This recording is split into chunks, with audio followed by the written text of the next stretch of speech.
Nosotros aquí vamos a compartir la palabra de Dios.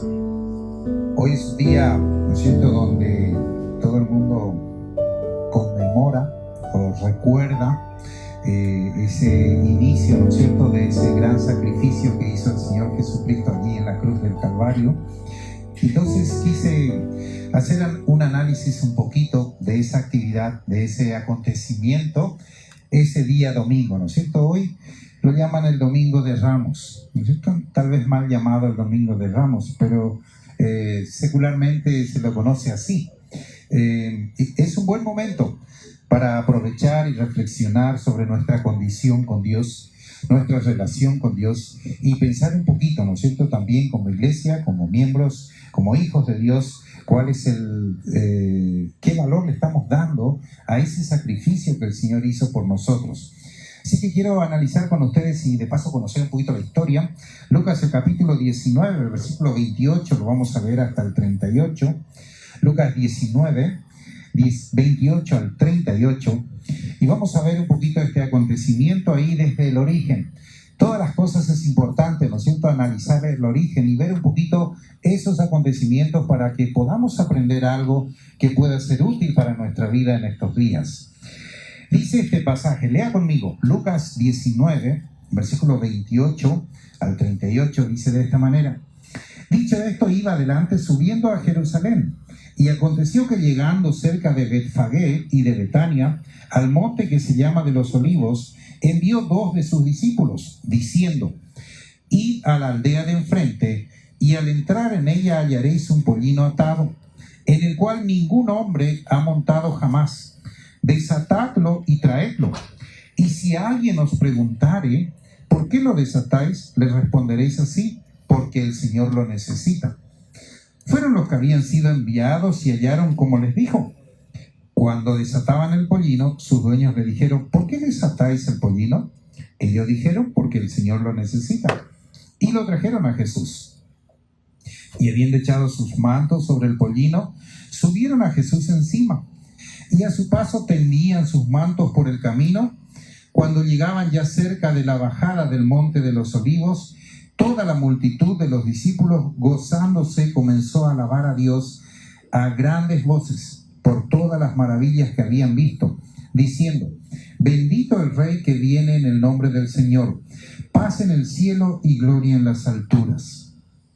¿Saben que esta entrada triunfal del Señor Jesús, nosotros como cristianos lo consideramos, ¿no es cierto?, un paso importante, porque es el inicio de esta entrega de la vida del Señor Jesús y de esa obra que Él hizo ahí en la cruz del Calvario? Pero déjenme que quiero analizar con ustedes un poquito cómo era el hombre o cómo era la multitud de aquel tiempo, y vamos a ver cómo es la multitud hoy también. Quiero analizar dos cosas. Por un lado, la actitud de la población, y por el otro lado, el corazón de Jesús. Creo que es un buen momento para que nosotros nos pongamos a pensar, en primer lugar, cuál es nuestra actitud en relación a Dios o en relación a aquellas cosas que Dios ha hecho por nosotros. Y lo otro, reflexionar también cuál es el corazón que el Señor Jesús tiene para con nosotros, ¿no es cierto?, a pesar de lo que podamos tener. Fíjense que, en primer lugar, nosotros vemos que Él entra a Jerusalén en un burro, ¿cierto? Un burrito que no había sido montado nunca, que ahí hay un acontecimiento interesante, ¿no? Que el Señor le dice: pues vayan, van a ver ahí un pollino. Al dueño, cuando le pregunten, le van a decir: el Señor los necesita, ¿cierto? Simplemente, no mucha explicación, solamente diciéndole: el Señor los necesita, eso bastaba. No sabemos un poquito del fondo de esto, podemos imaginarnos muchas cosas, pero lo que más me llama la atención es la entrada que Jesús tuvo a Jerusalén. ¿Saben lo que esta gente estaba pensando? Toda la población, toda la comunidad estaba anhelando ser libertados de Roma. Y ellos, en medio de esta esclavitud, ¿no es cierto?, estaban esperando al rey que los iba a libertar. Entonces, cuando ven a Jesús y ven todo lo que Jesús hace, empieza a despertar en ellos ese deseo o esa esperanza de que el rey ha llegado.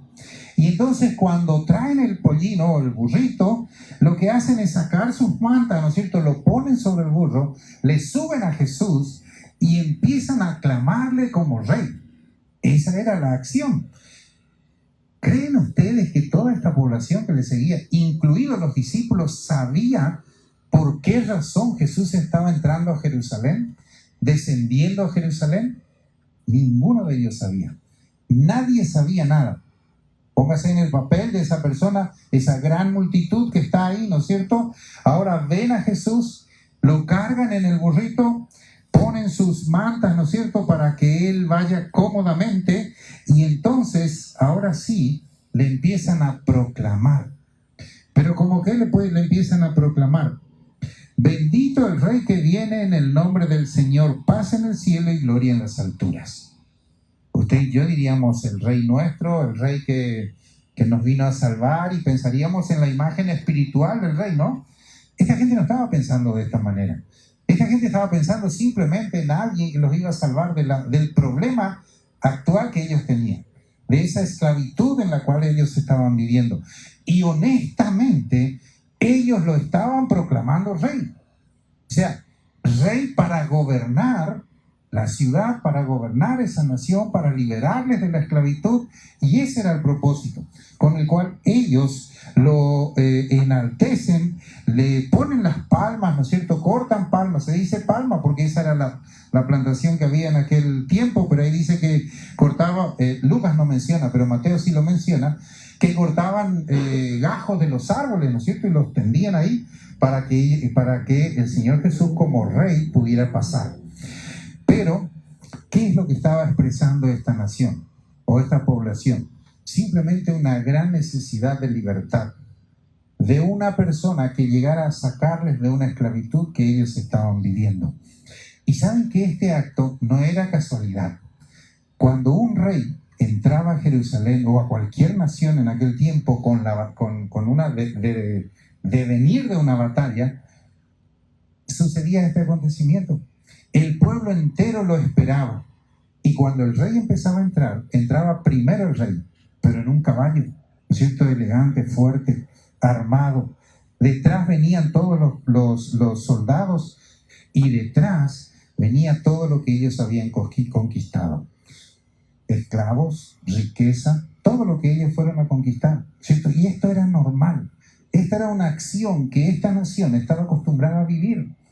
Cuando ellos ven a Jesús empezar a caminar y entrar a Jerusalén, pero ven que detrás de Jesús no hay carros de guerra, no hay nada de estas cosas, pero sí ahí había personas que habían sido sanadas, paralíticos que estaban caminando, tal vez había personas, ¿no es cierto?, varias personas que recibieron la bendición del Señor de ser liberados, de ser sanados, de que sus problemas hayan sido resueltos.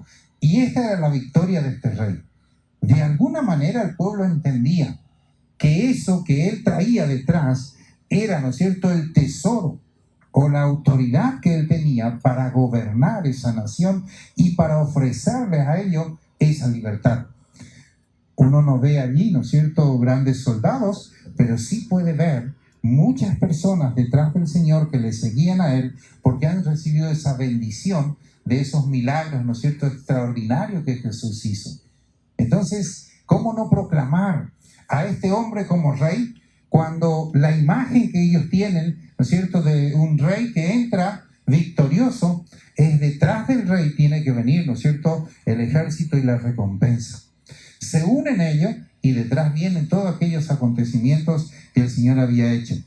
Pero les quiero hacer pensar un poquito. Fíjense, llegan ya cerca de la bajada del Monte de los Olivos, toda la multitud de los discípulos, gozándose, comenzó a alabar a Dios a grandes voces por todas las maravillas que habían visto. Tal vez miraron alrededor y empezaron a hacer memoria y a recordar las grandes cosas que Jesús había hecho. Entonces decidieron alabarle. Levantaron sus voces, dice, y alabaron a Dios dando grandes voces.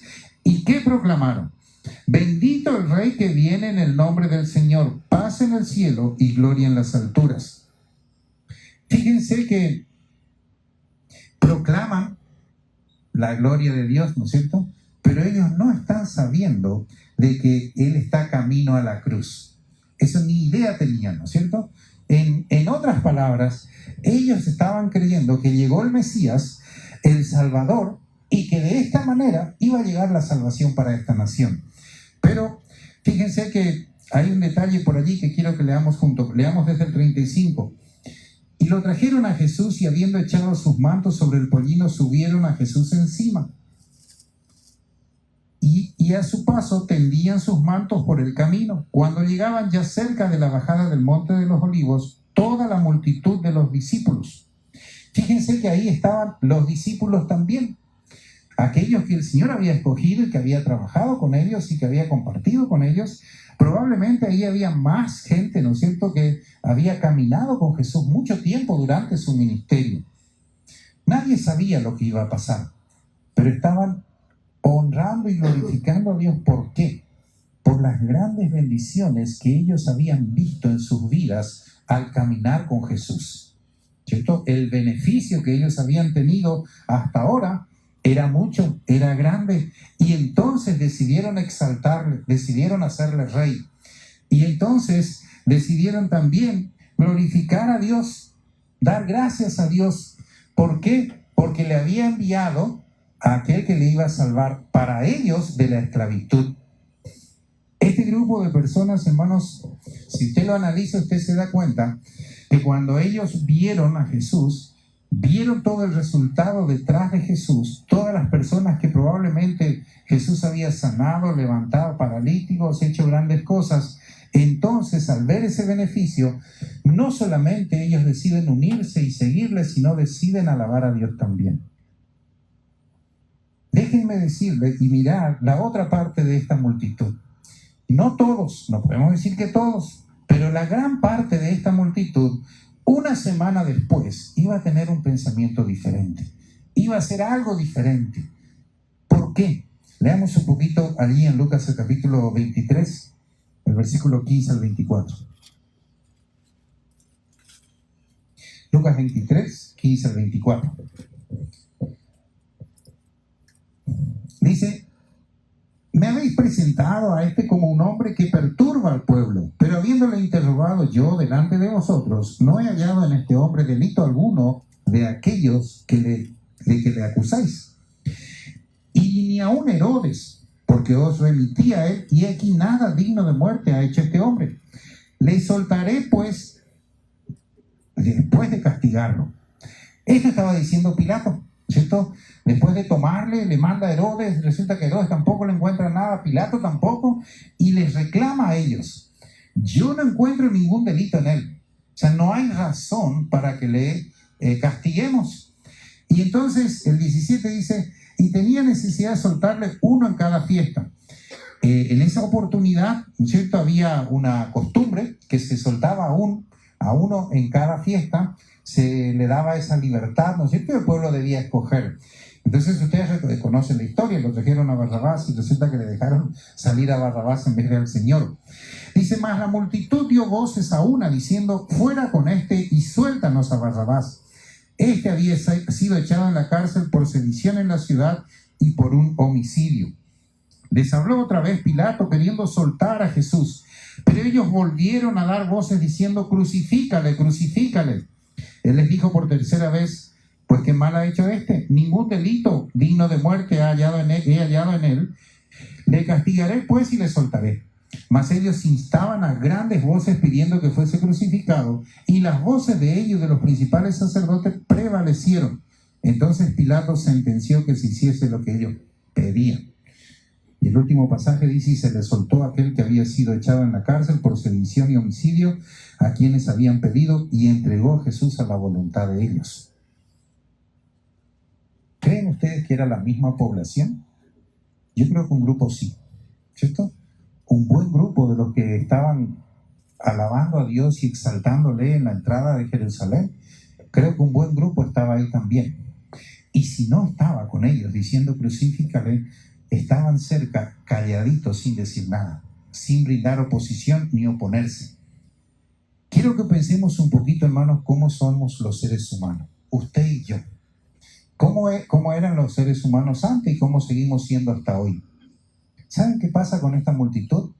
Cuando ellos vieron que sus anhelos y sus sueños y sus beneficios y sus cosas no estaban siendo contestadas y prosperadas y no iban a lograr lo que ellos querían, que era hacerle rey al Señor Jesús para que les salvara del problema que ellos tenían, entonces se ponen en la vereda de enfrente y ahora entonces ya no le defienden. Ahora ya los piden que le crucifiquen y se unen a la multitud, ¿no es cierto? Tal vez hasta gritando, crucifícale. ¿Saben qué? Esa es la triste realidad del corazón del hombre. Una semana antes estaban exaltándole como rey. Una semana después, ¿no es cierto?, estaban crucificándole.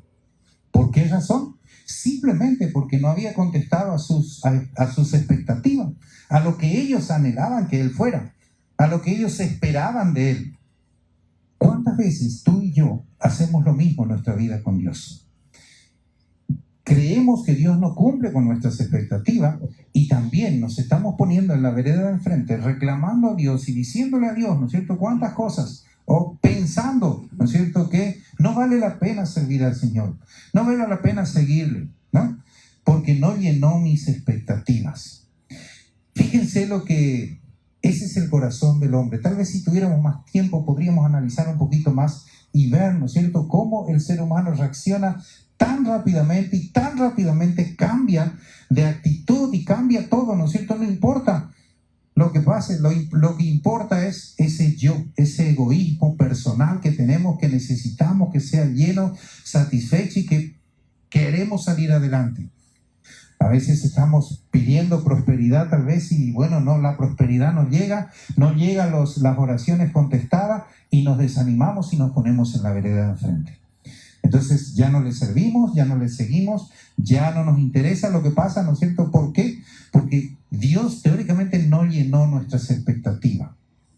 Pero déjame decirte, ese es el triste corazón del hombre, normal, ¿no es cierto? Y diríamos el hombre sin Cristo, pero también te diría el hombre con Cristo, porque ahí la multitud que entró en Jerusalén era una gran multitud, no solo los discípulos, una gran cantidad de personas que también conocían a Jesús, que probablemente fueron beneficiados con el ministerio de Jesús y otras muchas cosas más. Pero un poquito más adelante se unen también, ¿no es cierto?, a crucificarle. Analicemos ahora, este es el corazón del hombre. Cuando no tiene las expectativas que le esperan, cuando no logra lo que él quiere, entonces se pone en la vereda de enfrente. No importa si es con Dios o con el amigo, con el hermano. ¿Ustedes escuchan o saben la palabra desleal? Usted me puede decir, si yo le digo ahora rápidamente, piensa en una persona leal al lado suyo. Uno de su grupo, un amigo, alguien. Usted va a encontrar más desleales que leales, ¿no? Tiene que pensar bastante para encontrar un leal. ¿Por qué? Porque ese es el corazón del hombre, desafortunadamente. Ahora, quiero que leamos un poquito la otra parte. Vamos a analizar el corazón de Jesús. San Juan, el capítulo 21. En esta oportunidad es un acontecimiento ya al final. Es la última aparición del Señor Jesucristo. No le voy a leer toda la historia porque es muy conocida, se ha predicado mucho sobre esto, se ha dicho mucho sobre esto también. Es esa oportunidad donde Jesús aparece a 7 de los apóstoles en el mar de Galilea. Cuando Pedro decide invitarle a sus compañeros y decirle, vamos a pescar, se acabó todo, ¿no? Ya no tenemos esperanza ahora, volvamos a nuestro oficio, ¿no? Volvamos a nuestra tarea habitual. El Señor murió, desapareció, nuestras esperanzas se acabaron, pues volvamos a lo normal. Esa fue la expresión, ¿no es cierto?, en otras palabras, de Pedro y de estos discípulos. Vamos o volvamos a nuestra tarea. ¿Cuál era su oficio? Pescadores. Volvieron a limpiar probablemente sus redes, su barca, organizaron ese día y esa noche salieron a pescar. ¿Qué había pasado? Tuvieron una mala noche, ¿no? No pescaron nada, no hubo ningún resultado. Y aquí hay algo tan interesante, hermanos. Es la primera vez que Jesús decide preparar un desayuno. Era medio costeño porque prepara un desayuno de pescado, ¿no? Muy tempranito, dice la palabra, que él se viene, ¿no es cierto?, a la costa, tenía el fuego listo, tenía un pescado listo, pero después se dirige a Pedro, o al grupo, ¿no es cierto?, y le dice que, ¿por qué no tiran la red? Y yo le digo, Señor, pero si hemos echado la red, hemos pecado toda la noche, ¿cómo vamos a volver a hacer? Pero después vemos, ¿no es cierto?, que lo hicieron obedeciendo a Jesús, y hubo una gran pesca ahí, hubo un milagro extraordinario. Pero algo interesante, fíjense lo que hace Jesús. Jesús viene, como les digo, prepara el desayuno, le invita a Pedro, ¿no es cierto?, a ellos a acercarse a comer, y le dice esto: venid, comed. Y ninguno de los discípulos se atrevía a preguntarle, ¿tú quién eres?, sabiendo que era el Señor. Y vino pues Jesús y tomó el pan y les dio, y asimismo el pescado. El versículo 14 del capítulo 21 de San Juan, si me quieren seguir. Esta era ya la tercera vez que Jesús se manifestaba a sus discípulos después de haber resucitado de los muertos. Después que desayunaron, o después que comieron, Jesús se acerca a Pedro. Uno diría, qué casualidad, ¿no? ¿Por qué a Pedro? Pero ¿saben qué? Jesús decide acercarse a Pedro para demostrar el corazón que él tiene. Él le podría haber reclamado, lo primero que le podría haber reclamado a estos 7 es que le hubiese dicho, ¿cómo es posible que ustedes abandonen esta tarea y vuelvan a su oficio normal? ¿Cómo es que me abandonaron? Lo otro que le podría haber reclamado a Pedro mismo, ¿cómo es posible que me hayas negado 3 veces? ¿Cómo es posible que hayas actuado de esta manera? Había muchas razones por las cuales recriminar, había muchas razones para llamar la atención, había suficientes razones para que Jesús le hiciera ver cuán desleales e infieles han sido ellos. Pero fíjense que Jesús no hizo eso. Jesús decide llamarle a Pedro, se sienta al lado y le menciona su nombre. Sumamente importante, porque cuando alguien lo llama a usted por su nombre, usted siente que esa persona tiene un interés real en usted, ¿cierto? No es lo mismo simplemente dirigir la palabra a alguien cuando alguien lo llama por su nombre y se dedica a sentarse, a comer junto, a mirarle a la cara y a decirle algo, ¿cierto? Jesús quiso una relación íntima con Pedro. ¿Pero qué hizo Jesús? Le dijo, ¿me amas más que estos? Y ahí ustedes ven el capítulo 15, 16, 17, estas 3 preguntas, donde el Señor simplemente le afirma y le reafirma una y otra vez, ¿me amas? ¿Me amas? ¿Me amas? ¿Cierto? Y Pedro al final un poco entristecido, y Jesús las 3 veces, ¿no es cierto?, le dice, apacienta mis corderos, pastorea mis ovejas, apacienta mis ovejas. ¿Qué le estaba enseñando Jesús a Pedro? En primer lugar, ¿no es cierto?, Jesús está demostrando el corazón que tiene. Es un corazón perdonador, es un corazón que no lleva resentimiento, es un corazón que está dispuesto a buscar lo mejor del ser humano para lograr ese cambio en la vida de las personas. Nosotros normalmente no hacemos esto, ¿no es cierto? Cuando hay cierta deslealtad o cuando pasa algo, lo primero que hacemos es sacarlo del grupo y ya está. O sacarlos del plano y ya está. Es muy fácil hacer eso y somos muy profesionales para hacer eso. Y lo hacemos con gran educación. Hasta a veces nadie ni se da cuenta, ¿no? Porque lo sabemos hacer. Pero fíjense, Jesús no hizo eso. Jesús entendió que el ser humano, Pedro y estos 6, y aún tú y yo, necesitamos restauración. Entendió cuál es el corazón del hombre. Fíjense que estos 6 estaban caminando con Jesús, entrando y proclamándole al rey también, porque la Biblia dice, y sus discípulos, ellos también estaban gritando. Probablemente uno de ellos se sacó la túnica también y puso para que el pollino pasara ahí o se sentara al Señor. Nada de eso Jesús lo reclamó. Simplemente Jesús se concentró en restaurar el corazón de ellos, en hacerle ver cuánto Él le amaba, para que ellos entendieran que ese amor que Él derramaba en sus corazones es el mismo amor que ahora ellos tienen que derramar en los demás. Por eso es que cuando Jesús le pregunta, ¿me amas más que esto? La respuesta es, ¿no es cierto?, apacienta mis corderos. Si es cierto que tú me amas, si hay una verdad de relación de amor entre tú y yo, pues entonces apacienta mis corderos. Después le dice, si es verdad que hay esa intimidad entre tú y yo, pastorea mis ovejas. Y más adelante le vuelve a recalcar por tercera vez, ¿no es cierto? ¿Es realmente esta actitud de amor que tú tienes hacia mí? Si eso es verdad, pues apacienta mis ovejas. Cuán grande es el amor del Señor Jesús, hermano, y cuánto Él nos conoce a nosotros, que Él no está dispuesto a venir a ti y a recriminarte lo malo que eres, o lo ingrato que eres, o lo desleal que eres, sino Él está dispuesto a venir a sentarse contigo, a desayunar contigo, a ofrecerte esa comunión y a hacerte ver que Él te ama y que espera que tú le ames también. Porque si realmente amas, entonces vas a pastorear, vas a apacentar y vas a tener ese corazón para brindar a los demás ese amor que tanto el mundo necesita. Pensando en estos días, nosotros podemos ver, ¿no es cierto?, la gran necesidad que hay, el gran vacío que hay en la gente en todos lados. Solamente póngase usted a conversar un poquito con alguien ahí afuera y usted se va a dar cuenta cuánta necesidad la gente tiene. Cuán importante es, ¿no es cierto?, de que usted y yo entendamos esto. ¿Amamos realmente al Señor? Él está dispuesto y Él nos ama sin recriminarnos, sin mirar nuestros errores, sin mirar nuestra condición. Él está dispuesto a tener esa comunión con nosotros, a tener esa relación con nosotros, para que nosotros ahora podamos bendecir a aquellos que nos rodean. Entonces ahí está la clave.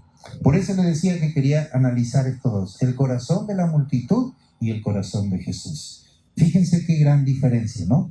Esa multitud, cuando había beneficio, le proclamó rey y le dio todo, ¿no es cierto? Y le sacó hasta la chaqueta para que Jesús, el pollino, pudiera caminar sobre las palmas ahí. Pero cuando sus metas no se alcanzaron, entonces crucifícalo. ¿Para qué nos sirve? No vale la pena. Pero cuando miramos desde la perspectiva del corazón de Jesús, vemos algo diferente. Vemos un corazón tierno, un corazón bondadoso, que es proveedor, que no necesitó de la provisión de ellos para preparar el desayuno, porque fíjense que el pescado estaba ahí. No era uno de lo que ellos pescaron. No le dijo a Pedro, tráeme uno de esa pesca y vamos a cocinar aquí. Él ya lo tenía preparado. ¿Qué significa esto, hermanos? Dios tiene preparada la bendición para tu vida. Dios puede hacerlo, Dios puede multiplicar los peces, Dios puede hacer lo que Él quiera. Pero ese no es el punto. Él espera que tal como Él le dijo a Pedro, tú le puedas decir, cuando Él te diga, me amas, tú le puedas responder también, ¿no es cierto?, con la misma respuesta. Sí, Señor, te amo. Y si hay amor, usted igual que yo sabemos las cosas que se pueden hacer si hay amor, ¿no es cierto? O las cosas que hacemos cuando hay amor. Aquí no veo ningún adolescente, así que todos somos grandes. Ya hemos vivido esa experiencia de entender lo que es el amor. Y cuánto más el amor a Dios o el amor divino. Entender, ¿no es cierto?, ese corazón de Dios. Entonces, hermanos, yo quiero que recalcarte en esto. El Señor tiene un corazón restaurador. Él está dispuesto a restaurar tu vida. Él está dispuesto a cambiar tu vida. No importa cuánto le has abandonado, no importa cuán lejos te has ido, no importa lo que has hecho, si le has negado o si le has abandonado, aún así, Él está dispuesto a restaurar tu corazón. ¿Con qué propósito? Con el propósito que ahora tú puedas ser un restaurador. Una persona que pueda tener en su mente y en su corazón ese anhelo y ese deseo de restaurar vidas a través del Evangelio, a través de compartir la palabra de Dios, a través de compartir tu testimonio, tu fe y todo lo que Dios hace en tu vida. Fíjense lo que dice San Juan 21:19. Todavía seguía la charla, ¿no es cierto? El versículo 19 dice, esto dijo, dando a entender con qué muerte había de glorificar a Dios. Y dicho esto, añadió, sígueme. Le dijo algunas cosas más. ¿Cierto? Le dijo, Pedro, tú cuando eras joven, pues tenías la energía, hacías lo que querías, pero te cuento que vas a llegar a ser viejo ya, en algún momento. Y entonces vas a tener que extender tus manos otro te llevará donde tú no quieras tal vez, y vas a tener que hacer lo que los demás te piden, ¿no es cierto? O te ayudan a hacer. Pero en otras palabras le continúa y le dice: Pedro, sígueme. Sígueme antes que llegue ese tiempo que ya no me puedas seguir. Camina conmigo antes que llegue ese tiempo cuando otros te tengan que llevar. No pierdas la oportunidad de la juventud, del vigor, del deseo, de la fuerza, de la energía de seguir a Jesús. Porque ese es el plan y ese es el propósito. Él anhela que tú le sigas. Fíjense que es interesante cómo Jesús en su último encuentro con ellos le demuestra su verdadero corazón. Lo dispuesto que Él está a transformar su vida, a perdonar su vida, a restaurar su vida y a invitarles, a pesar de todo, a que le sigan. Sígueme, le dice. ¿Qué dice San Juan 6, 28 y 29? San Juan 6, 28 y 29. Dice este pasaje: entonces le dijeron, ¿qué debemos hacer para poner en práctica las obras de Dios? Esta me parece la charla con el pastor, ¿no? Pastor, ¿y qué tenemos que hacer para obedecer a Dios? Esa pregunta un poco cauciosa, ¿no? Que no queremos aceptar, pero le preguntamos al otro que nos diga, a ver si nos dice lo que queremos escuchar, ¿no? Esta gente era igual, no se preocupe, los seres humanos somos iguales hoy, ayer y siempre, y seguiremos siendo iguales. Entonces le dicen, ¿qué debemos hacer para poner en práctica las obras de Dios? Entonces Jesús le dijo, esta es la obra de Dios, que creáis en el que Él ha enviado. Esta es la obra de Dios, dice, que crean en el que Él ha enviado. Y este es el mensaje, hermanos, que nosotros predicamos. ¿Cierto? Que tenemos que creer en aquel que Dios ha enviado.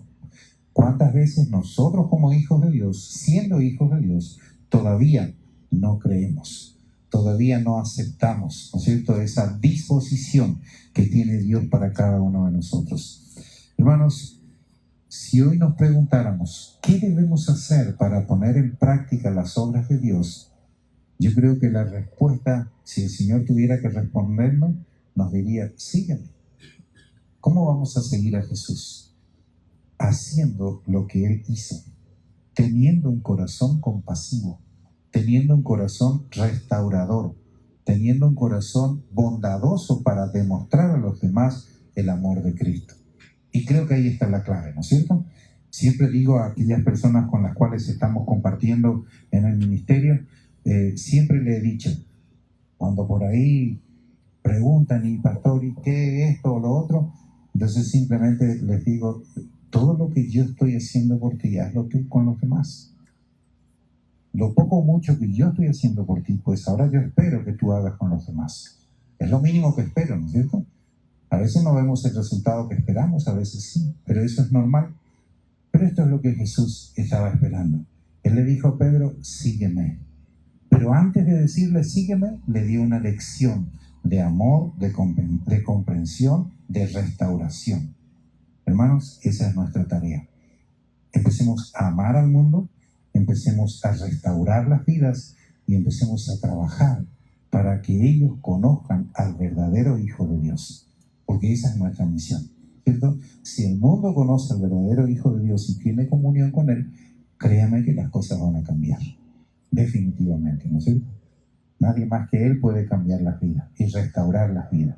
Así que te quiero animar que tomes este ejemplo del corazón de Jesús. Somos como la multitud, claro que sí. Cuando no recibimos respuesta a nuestras oraciones, cuando Dios nos llena nuestras expectativas, cuando no andamos bien, pues entonces le culpamos a Dios y nos apartamos enseguida de Él. Pero ese es el hombre natural. No dejemos que ese hombre natural tenga más fuerza que ese hombre espiritual que debe obrar en nosotros. Es el Señor, ¿no es cierto?, hablándonos, invitándonos a seguirles, a hacer esa tarea que Él nos ha dejado y nos ha dejado claramente con muy buenos ejemplos. Que Dios nos bendiga, que Dios nos ayude y que en esta semana podamos compartir ese mensaje de restauración con aquellos que nos rodean. Hay mucha gente que necesita del Señor. Hay mucha gente que necesita, ¿no es cierto?, buscar a Dios para encontrar una salida. y la única salida es Cristo, no hay otra. Todas las demás salidas son momentáneas, no son eternas, ¿no es cierto? Pero en Cristo podemos encontrar una salida eterna. Así que el Señor nos bendiga, que el Señor nos ayude y nos dé palabra para que en esta semana podamos compartir el mensaje. Vamos a orar. Señor y Padre Celestial, una vez más queremos agradecerte por el privilegio que tenemos de ser tus hijos. Gracias, Señor, porque en la sencillez de tu palabra tú nos enseñas y nos demuestras el corazón que tú tienes para con cada uno de nosotros. Permite, Señor, que nosotros también podamos seguirte y podamos asimilar esas verdades que tú nos has dejado para que podamos realizar esa tarea de restauración de aquellas personas que no te tienen a ti y que necesitan de ti. Danos, Señor, palabra, danos sabiduría, para que cada vez que abramos nuestros labios para compartir este mensaje pueda tener esa autoridad que solo tu Espíritu Santo puede dar. Nos encomendamos a ti, te pedimos la bendición tuya en el resto de esta semana. En nombre de Cristo Jesús. Amén.